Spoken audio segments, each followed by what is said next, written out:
Ahora bien, ¿cómo se llevó a cabo esta operación? ¿Qué logró sacar de Venezuela a su equipo? ¿Cómo se gestó la salida incluso de la madre de María Corina, la señora Corina Parisca? ¿Fue una negociación, como dijo Diosdado Cabello, o fue una extracción, como ha dicho el gobierno de Argentina? ¿Cómo esta movida cambia el juego en el tablero de ajedrez? Bienvenida, María Corina, gracias por dedicarnos estos minutos. Buenas noches. Muchísimas gracias, Gladys. Un placer conversar contigo, con Vaya, todos. y en estos momentos en los que ha ocurrido algo inesperado que nos ha sorprendido a todos, y bueno, la primera comienza, bueno, si esa sorpresa incluye al régimen de Maduro, ¿los sorprendieron? Los más sorprendidos de todos, te lo puedo garantizar. Y esto, como tú dices, es una victoria enorme, enorme. Y me emociona mucho porque siento que los venezolanos, cada uno lo siente como una victoria propia. De alguna manera, esto es un país secuestrado, como Estado secuestrado nuestros compañeros, rehenes, en una embajada convertida en centro de tortura, como tú dices. Y de una manera ellos eran sí, una demostración en más pequeño de lo que está sufriendo todo un país secuestrado también. Y los logramos liberar, como vamos a liberar a Venezuela. Por eso yo siento que esto ha generado este nivel de emoción donde cada venezolano dentro y fuera lo siente como, y es una victoria propia. Y al final es parte de todo este camino. O sea, así como logramos hacer las primarias y darles una derrota al unir al país, fuimos a las elecciones del 28 de julio y logramos demostrar su derrota monumental y probárselo al mundo. Ahora hemos logrado, como tú bien dices, demostrar que incluso ese anillo, última línea que le queda al régimen, no es lo único que le queda, que es su sistema represivo, también lo podemos derrotar con inteligencia y con organización. Sí, una operación que la verdad, como decía, sorprende porque evidencia una gran inteligencia, habilidad, que ha implicado que quizás no puedas revelar detalles, no lo pretendo, nada que comprometa, por supuesto, la seguridad de ustedes, la seguridad de quienes están dentro de Venezuela, incluso la seguridad y la estabilidad de algunos planes a futuro. Pero esto tuvo la participación de organismos de inteligencia. Yo sé que, así como tú lo entiendes, todo el país entiende que para poder sorprender hay que actuar con absoluto confidencialidad, sigilo y resguardo de la información. Y evidentemente, eh, cuando todo se sepa, porque nosotros vamos a escribir esa historia, yo lo conversaba con mis compañeros en estos días, yo digo, wow, esto va a dar para varias temporadas de Netflix o libros, largometrajes, porque es o sea, la operación Guacamayas ha sido una operación de una complejidad diseñada con tanta precisión y ejecutada a la perfección. Eso es lo que ha ocurrido.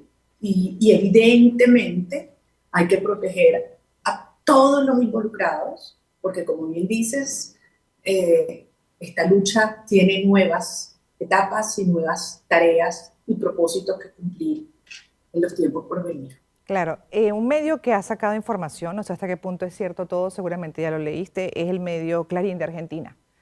Habla de una serie de datos de la operación de inteligencia en la que habría estado involucrado Estados Unidos, pero en ese artículo incluso ellos advierten que seguramente Estados Unidos no va a hablar con detalle justamente de una operación por su carácter clandestino y clasificado, además por lo que implica dentro de lo que son las soberanías de territorio.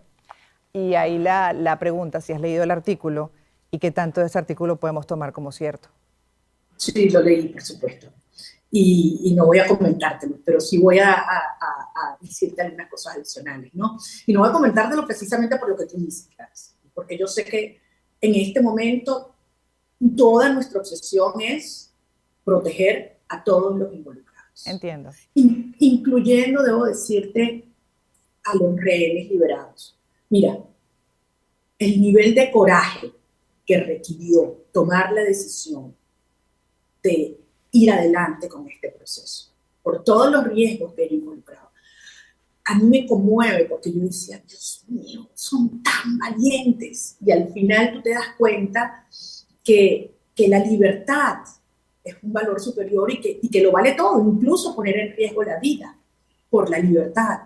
Y la libertad tiene un costo, tiene un riesgo, y eso es lo que esta maravilla que ha ocurrido y este testimonio de estos venezolanos que son héroes nos da a todos. Es decir, es posible, vale la pena. Nos dijeron que era imposible y lo demostramos. Y tú dijiste algo antes que me parece muy importante. ¿Qué demuestra el éxito de la Operación Guacamaya? Uno, la vulnerabilidad del régimen. Cuando te dicen que ellos son imbatibles porque tienen la plata, las armas, el control, fíjate cómo lo podemos derrotar. Yo creo que la segunda instalación más cuidada en todo el país, después de Miraflores, era la embajada. Rodeada, acosada, asediada por los grupos élites, Y aún así no pudieron detectar lo que venía y lo que pasó. En segundo lugar, yo creo que esto demuestra, también lo dijiste, que hay quiebres en la estructura represiva. Y esto, evidentemente, todos lo sabemos, pero esta es la demostración. En tercer lugar, yo creo que aquí se ha expuesto además un mapa de actores que son agentes encubiertos de la narrativa del régimen. Claro, y es muy doloroso porque algunas personas son personas que formaron parte en algún momento de nuestras filas, ¿no? Pero aquellos que inmediatamente salen a posicionar y avalar la agenda del régimen, cuando el régimen ha hablado que sin una negociación, que sin, ellos estaban al tanto, tratando de no quedar en ridículo. Y tú ves quiénes son esos actores que salen de primero a avalar esas tesis sin ni siquiera esperar la información oficial. Entonces ahí quedó todo el mundo expuesto. Y finalmente, una impecable coordinación. Yo creo que este es el tipo de operaciones, insisto, que la historia va a reconocer, y cuando se conozcan todos los detalles, pues tendrá una gran admiración por muchas personas que muy valientes arriesgaron todo para que esto ocurriera. Sin duda, es de una gran envergadura. Y al regreso me gustaría que habláramos justamente de que, qué argumento se le puede dar a la insistencia y narrativa justamente del régimen. Por ejemplo, el caso de Diosdado Cabello, que en su programa de ayer argumentó que justamente había sido una negociación al punto de que tu madre había podido salir por las vías regulares y que ellos estaban al tanto. También habló de la salida anterior de Claudia Macero. Se refirió a agosto, aunque el Clarín habla de finales del año pasado, ¿no? Y que esto sí fue por vías más ortodoxas, pero un poco argumentando él que sabían y que esto evidencia una negociación. ¿Qué les dices? En breve. Segunda parte de conversación con la líder del Movimiento Democrático en Venezuela, María Corina Machado. María Corina, escuchábamos a Diosdado Cabello decir que, bueno, que estaban al tanto, que evidencia una negociación, que sabían de la salida de tu madre, ¿no? Por vías regulares, igual que la de Claudia Macero el año pasado, aunque se refirió a agosto. ¿Qué puedes decir al respecto? Bueno, tú me dirás, Gladys, ¿a quién cree la gente, los venezolanos? ¿Al señor Diosdado Cabello y a sus replicadores? ¿O al secretario de Estado de los Estados Unidos, Marco Rubio, al presidente de Argentina, Javier Milei, y a la Cancillería brasilera Itamaraty, entre otros? Ahí están las dos posiciones. Y además es tan burdo, tan cínico, que mientras están diciendo esto, envían a sus huestes a tumbarle la puerta de la casa de Magalí Meda y Jorge Olavarría, a caerles a golpes a las puertas tratando de llevarse o de sembrar algo en casa de Magalí anoche mismo, mientras las cosas ocurrían simultáneamente. Afortunadamente, en tiempo real, Magalí pudo grabar lo que estaba ocurriendo en su casa y el mundo entero vio esa cara monstruosa y cruel de un régimen que lo que está es desesperado y lo evidencian con esta actitud contradictoria, errática, sin control, repudiada por todo un país. Así que se siguen hundiendo, siguen cometiendo errores graves. De hecho, una de las cosas que nos recuerda este episodio del 7 es lo que pasó el 28 de julio. Ya se pueden sumar también como otro hecho épico, impresionante. Totalmente. Es que eso que estás diciendo para mí es la clave. Tenemos que ver la secuencia y ver cómo fuimos logrando nuestra estrategia, éxito en cada etapa. Lo electoral ya lo ganamos, pasado. Eso ocurrió el 28 de julio y lo vamos a hacer valer. En este momento, lo que toca derribar es la estructura represiva, porque eso es lo único que le queda al régimen. Y en ese sentido, la Operación Guacamaya ha sido, ¿sabes?, un golpe monumental a esa estructura represiva. O sea, imagínate cómo anímicamente están quienes supuestamente tenían que reprimir y acosar a los rehenes. ¿Cómo se sienten hoy, además? Ahora, como dices, un golpe duro. Y se está intentando construir la narrativa, que se instala la narrativa a una negociación. Preocupa a los que están dentro, incluyéndote, porque puede venir un contragolpe. Hay gente presa, ¿no? Muchos líderes de oposición, de los cuales no se sabe prácticamente nada, y puede venir una arremetida luego de esta operación. ¿Cómo lo ven ustedes y qué están haciendo para proteger a quienes están dentro, incluyéndote? Sí. Bueno, de hecho, han habido presos políticos en estas últimas horas, que han sido personas que han sido apresadas en estas últimas horas, quiero decir, en distintas partes del país, en distintas organizaciones. Es decir, ellos están intentando sembrar terror y transmitir la idea de que están en control, cuando en el fondo lo que está ocurriendo es que a lo interno estas fracturas se acentúan. Pero yo estoy totalmente de acuerdo contigo, yo creo que estas son horas muy peligrosas, en las cuales en su desesperación tratan de buscar culpables y habrá sin duda personas inocentes que las van a mostrar como trofeo o como responsables, ¿no? Y bueno, las arremetidas contra la vivienda, el hogar de Magalí también es una demostración de ello, ¿no? Muy cruel. Sí, hay que estar muy atento entonces y por supuesto contigo siempre de la mano qué tanto vas a comunicar en estos días, porque también lo otro que empezó a ocurrir durante estos meses, ¿no?, de clandestinidad es que por momentos ha habido silencios largos que a la gente preocupa y desmotiva e incluso comienzan a especular de que ya no todo se perdió, que bueno, lo que se logró el 28, que sin duda es muy importante, esas actas a cobrar, pues se habría perdido, que ya el liderazgo se debilitó. Con lo que estamos viendo esta semana, pues evidencia que ese liderazgo no está quieto, ¿no? Está en silencio trabajando, pero ¿qué les puedes decir tú a quienes pues están pensando así?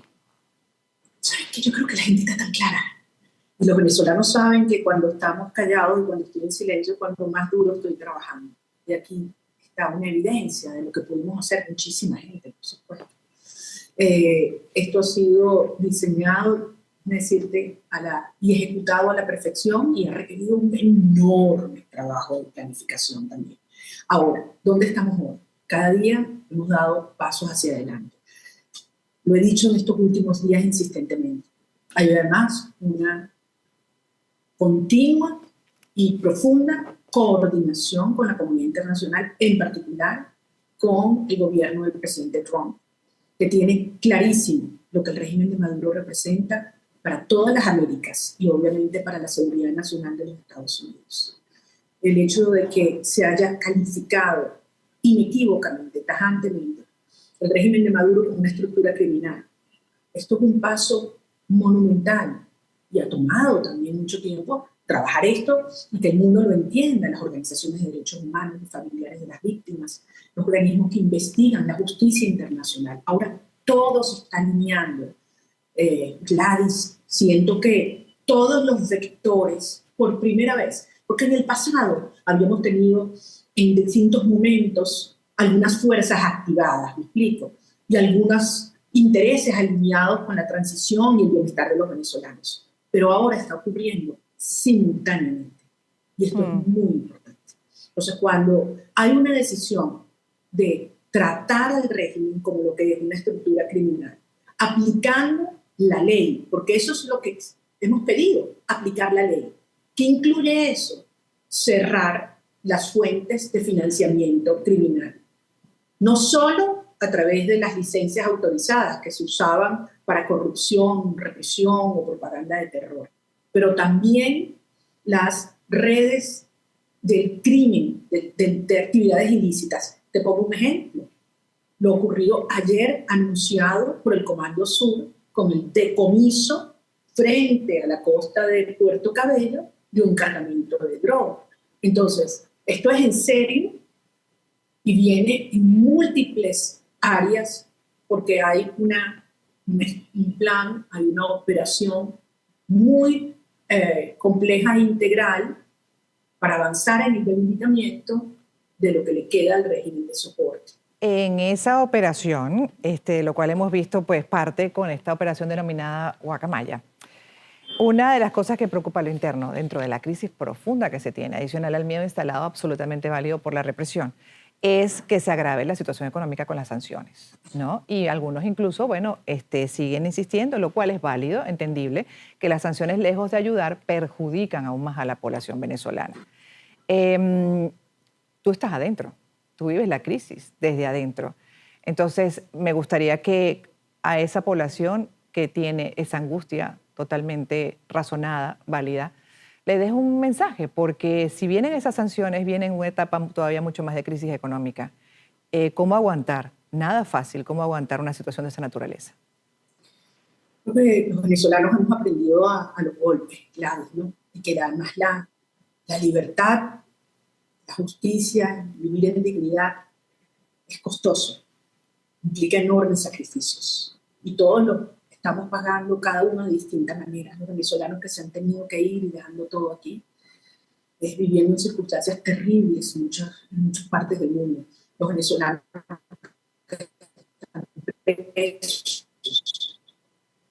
que hoy no pueden ni siquiera ver a su familia, pueden atrapar. Los venezolanos que hoy están, como tú dices, en una situación extrema, no tener que comer o que sus hijos no van al colegio. Dos días a la semana, una generación creciendo, como decían reportes de esta semana, sin capacidades de lectura, de sumar, de restar, de hablar. O sea, es una generación que cada día que pasa está siendo condenada si no paramos este horror. O sea, al final hay perfecta claridad que el horror y la destrucción de Venezuela en el salario, en el valor de la moneda, en la economía, ha sido por diseño, por este régimen, porque necesitaban un país de rodillas mendigando para vivir de que te den un bono, una caja clave, humillando y persiguiendo a la gente. La gente dijo, no más. Pero además hay entendimiento que esos recursos a través de esas licencias le iban al régimen, no iban a la gente, no iban para los hospitales o para las escuelas, por el amor de Dios. Ese dinero va directo a la represión, a imponer silencio, a imponer miedo y a llenar las arcas obscenas de la plata que se han robado por la corrupción. La gente lo sabe. Pero además de todo, cuando tú ves con precisión las cifras económicas, vemos que desde julio del año pasado, hace 9 meses, la economía viene así, cayendo, en colapso, con una inflación de más de 3 dígitos en los últimos 6 meses. Entonces, ¿a quién más le van a echar la culpa? Mucho antes de que las consecuencias de las acciones entren en efecto, porque tienen hasta el 27 de mayo. O sea que todo lo que está pasando ahorita no le pueden echar la culpa a nadie, ni al presidente Trump, ni a las sanciones, ni a nadie. Es responsabilidad de Maduro que se ha robado todo en este país. Pues incluso a profesionales de la política, analistas políticos, analistas económicos, pues insisten de una u otra manera en los efectos negativos y, bueno, además hacen presión para que no se active esa medida del segundo mandato de Donald Trump, ¿no? De ya eliminar pues licencias como la de Chevron. Eso estaría ya a la vuelta de la esquina, como bien dice. Explican que hay consecuencias muy negativas y que ese no es el camino. A esas personas que vienen desde hace cierto tiempo vendiendo esta idea, ¿qué les dices? Tenemos que hacer una pausa y al regreso entonces me gustaría que desarrollaras tu criterio con relación a esa postura que ya tiene tiempo además, igual que el de ir a elecciones regionales, ¿no? ¿Cómo los calificas? ¿Cómo defines a ese grupo de profesionales, además, referencia en algunos casos para muchos? En breve. Seguimos conversando con la líder de la oposición venezolana, de todo este movimiento para recuperar la democracia en el país, además quien fue autora de una actividad, digamos, una movilización, un movimiento épico del 28 de julio por el cual muchos seguimos insistiendo, seguimos reclamando, seguimos alzando la voz, María Corina, porque para mí ese fue un punto y final, ¿no?, de un sistema. Para mí, a partir de ahí tenía que venir otra cosa y el reconocimiento de unas actas que siempre han tenido un gran valor, y así no fue. Entonces, todavía hay quienes estamos esperando es por la resolución de ese tema. No nos pueden hablar de las siguientes elecciones cuando eso tan importante no se ha resuelto. Y por lo cual, evidentemente, pues consideramos muchos que todo lo que venga de este periodo, de este gobierno, desde el 10 de enero, no tiene validez. No sé cómo lo ves tú, pero así lo he manifestado públicamente, incluso en mis editoriales. Absolutamente de acuerdo contigo. Es que además no entienden, Gladys, lo que ha pasado. Porque el 28 de julio fue la demostración de un movimiento, como tú dices, social, ciudadano, cultural, que unió todo un país, que derribó todas esas barreras que nos habían puesto para crear esas divisiones entre ricos y pobres, blancos y negros, chavistas, oposición, los que estamos adentro, los que están afuera. Hay como esa obsesión de dividirnos y nosotros dijimos, aquí estamos todos unidos. Bueno, somos una sola Venezuela. Y ese 28 de julio cambió la historia para siempre, para siempre. Y como tú dices, jamás podrán echarlo para atrás, jamás. Hay algunos que le quieren echar tierra, pasar la página, ignorarlo, minimizarlo, y el país dice, eso fue mío. Y es una ética, realmente una gesta única. A Maduro lo vamos a sacar, que nadie dude, que nadie lo dude. Ellos van para afuera. Lo importante es lo que ese día demostramos en términos de la vocación democrática y de unión que hay en nuestro país. Y esto es muy poderoso, Gladys. Tú preguntas, ¿por qué hay algunos obsesionados en decir que las acciones que debilitan al régimen? Porque quiero ser muy claro, estas acciones de las sanciones, estas acciones del repudio a procesos convocados por ellos, debilitan al régimen. Y hay algunos que dicen, no, pero es que le hacen daño. Yo le pregunto, ¿a quién le hace daño? ¿Qué intereses se ven afectados cuando Maduro es aislado de la comunidad internacional? Cuando se le cortan las fuentes de financiamiento al régimen, ¿a quién afectan? ¿Quién es el que se ve perjudicado? Sin duda, el objetivo de muchos de estos actores, no voy a nombrar a nadie y no voy a atribuir intención alguna, porque yo creo que cada quien tiene que juzgar y los venezolanos ya tenemos suficiente cabulla de esto para tener, tú sabes, la inteligencia para ver más allá de una simple declaración. Pero quieren hacer daño, quieren confundir, quieren muchísima plata, publican informaciones alrededor del mundo, convocan eventos, presentan informes, todos sobre supuestos falsos, absolutamente falsos, porque los venezolanos que se han ido de nuestro país, impulsados por el régimen, les va a echar la culpa a las sanciones, a Trump, a Milei, a Bukele, o sea, siempre están buscando un actor externo. No, el responsable es Maduro, que ha buscado arrebatar el futuro y dividir a nuestras familias. Y simplemente no lo vamos a permitir, porque es ese anhelo de tener a nuestras familias unidas, de traer a nuestros hijos de vuelta, el que nos impulsa a hacer lo que tengamos que hacer. Y yo quiero garantizarles a ustedes que nosotros vamos, y yo dedico todos los días de mi vida, días y noches, a lograr los apoyos que necesitamos dentro y fuera de Venezuela para hacer valer el mandato del 28 de julio, para lograr la transición a la democracia y para que nos podamos poner todos a echarle bola a reconstruir este país, y lo vamos a lograr. De Así hecho, que esas operaciones, el país, la república, llámese una farsa electoral, porque no son elecciones, no lo son, o llámese toda esa narrativa alrededor de que no estamos haciendo nada, de que hay negociaciones, la gente no les cree. Más bien esto ha servido para hacer una radiografía de quién es quién. Y uno no termina ni de entender por qué quienes fueron referencia, pues en este momento están avalando una normalización del país, unas elecciones sin condiciones, entendiendo además de que ya no tiene ni sentido luego de lo vivido el 28, ¿no? Con las actas, que es lo más Además supremo de, desconocido. además de eso, absolutamente claro, pero además de eso, o sea, fíjense lo que ellos están haciendo. Ellos deciden quiénes se inscriben, quiénes compiten, quiénes hacen la farsa de votación y, por supuesto, quiénes quedan. O sea, mientras estamos hablando tú y yo, hay 9 alcaldes del estado Zulia presos en la llamada Operación Relámpago que lleva adelante el señor Leonardo Cabello. Lo que les molestaban, ya sabremos para qué tipo de actividad van presos. ¿Tú quién crees tú que van a asignar y designar en este proceso? ¿De verdad alguien puede creer que aquí hay un mínimo de chance de que el voto elija? Entonces te dicen, es que el voto es sagrado. Lo que es sagrado es la voluntad popular, la soberanía popular. Eso es sagrado. Y eso fue lo que se emitió el 28 de julio. Y con esta farsa y esta manipulación quieren ensuciar, enterrar, debilitar ese mandato del 28 de julio, porque la gente está clarísima y los ha dejado solos, y solos van a estar el 25 de mayo, ya lo verás. Cuando uno ve todos estos episodios, ¿no? Y echa para atrás la película, pues hace toda una reflexión, análisis sobre lo ocurrido.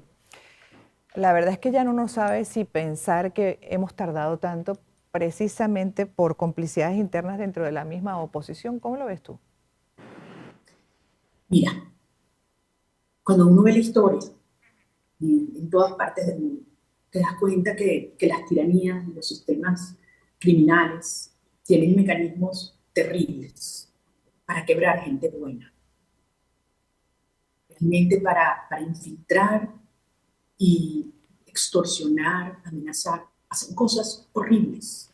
Van contra la familia, los hijos, te espían, te ponen tentaciones de todo tipo.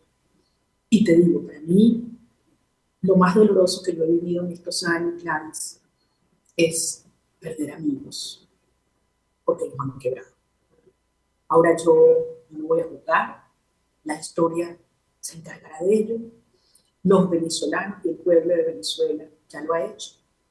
Y yo creo que este es un momento en el cual más bien debemos concentrarnos en los valientes y en los héroes, en los que están escondidos y no se callan, en los presos políticos que nos envían mensajes diciendo aquí estamos, firmes, no nos doblegamos, sigan adelante, en los millones de venezolanos que como tú han sido forzados a dejar su país y que algunos quieren desacreditarlo por el hecho de que están afuera. Y decir, que no pueden hablar sobre Venezuela porque tú estás afuera. Dios mío, qué pena mayor que el exilio. Eso requiere un coraje enorme, volver a arrancar, volver a empezar, pero al mismo tiempo no olvidar tu lucha por Venezuela. Entonces, miren, este es un momento de concentrarnos en lo que tenemos, en lo que somos, una Venezuela unida que ha dado una nueva victoria monumental, que ha moralizado y que ahora seguimos adelante porque esto es hasta el final. Y hasta el final es hasta el final. Y Venezuela va a ser liberada toda como fueron liberados nuestros compañeros en la Operación Guacamayas.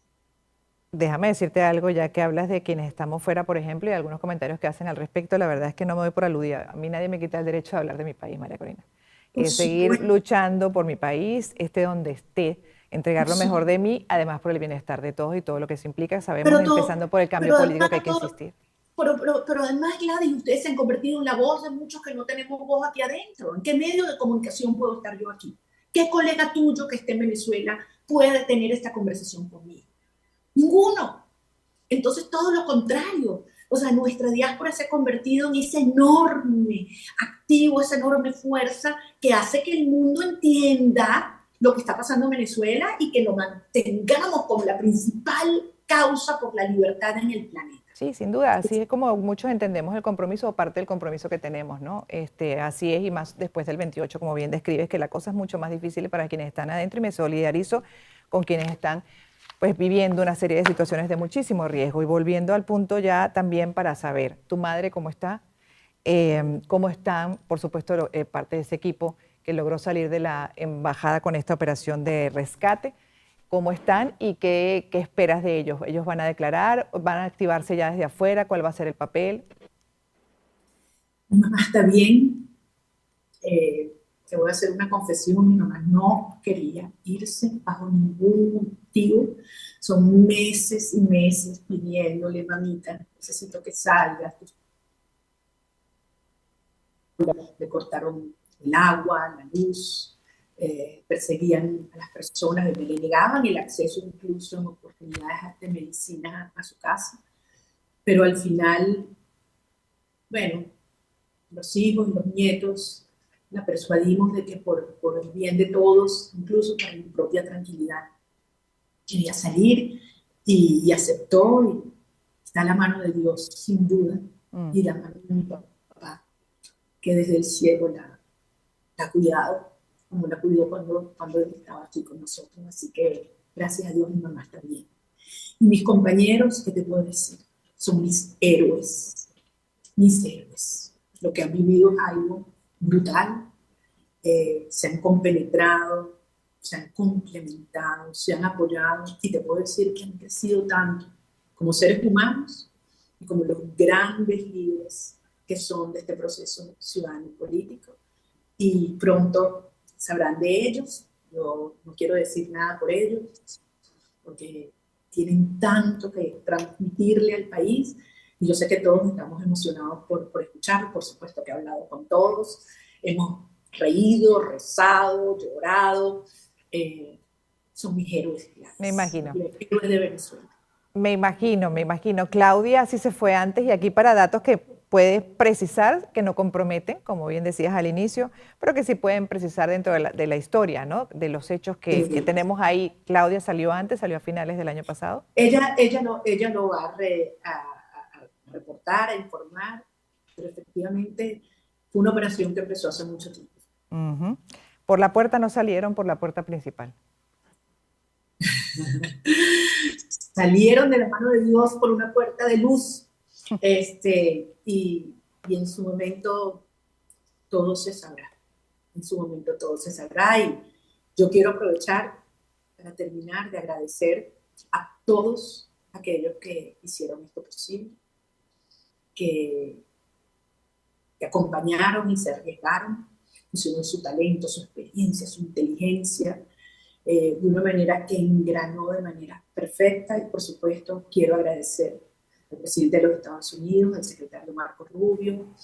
Quiero agradecer también a los gobiernos de Argentina y de Brasil, que durante todos estos meses le dieron protección a mis compañeros. Y nos tenemos que sentir muy orgullosos. Esto es una victoria de Venezuela, una victoria de la libertad, y la historia contará con letras luminosas lo que fue esta impresionante operación Huracán. Sin duda que fue, sin duda, y sin duda que queda para la historia, y esperando detalles más adelante. No pretendemos que los deje en este momento por seguridad de muchas cosas. Y para terminar, te agradezco mucho el tiempo que nos has dedicado. Por cierto, un inciso, también sorprendieron, ¿no?, al gobierno de Argentina y al gobierno de Brasil. Muchos sorprendidos. Gracias, María Corina. Que tengas, bueno, un bonito día. Por favor, cuídate mucho. Bendiciones infinitas. Yo también. Gracias por esta oportunidad. Gracias por dedicarnos estos minutos.